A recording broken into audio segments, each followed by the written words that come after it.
The first time I met Vladimir was when he came to my office many years ago with another great Russian patriot, Boris Nemtsov. And that was just one of a series of visits as Boris Nemtsov, a former member of the administration of Boris Yeltsin, was one of the most important leaders of the opposition in Russia.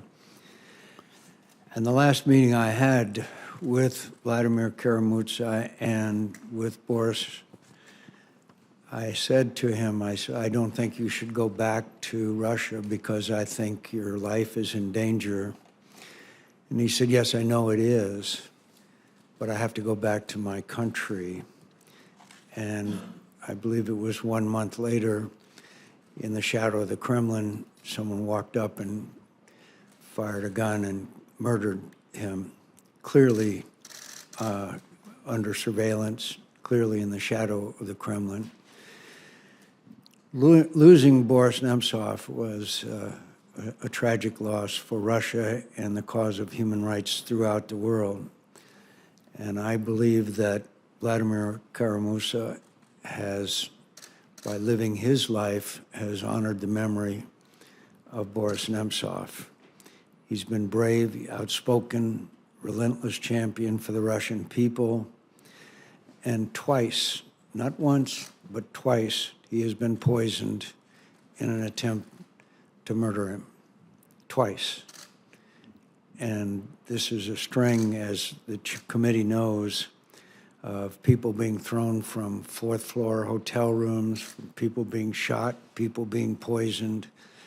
It's very clear that Vladimir Putin has decided that he will eliminate his opponents and anyone who stands up for democracy and freedom, and he does so with relative impunity. So despite the attempts on Vladimir's life, the revolutionary spirit of this brave Russian patriot is unbroken. And I would just like to summarize, Mr. Chairman, by saying this same spirit is true of Vladimir's countrymen who joined protests this past weekend in nearly 100 Russian cities against the tyranny and corruption of the Putin regime. I've been particularly heartened to learn that so many of the thousands who exercised their rights were young people and students. These patriots were fully aware of their risks. Indeed, hundreds of peaceful demonstrators were detained in a revealing sign of the insecurity of the Putin regime, but they persisted in speaking truth to power, chanting, Russia will be free. Because of the determination of Vladimir KARA-MURZA and the multitudes of patriotic Russians just like him, I remain hopeful that the cause of truth and justice for the Russian people will be victorious. I thank the committee for their pursuit and examination of the situation in regards to not just the United States relations with Russia, but Russia's relations with the world. And I thank the ranking member, Senator Leahy, also for his many years' engagement in this issue. I thank the chairman and the ranking member and members of the committee.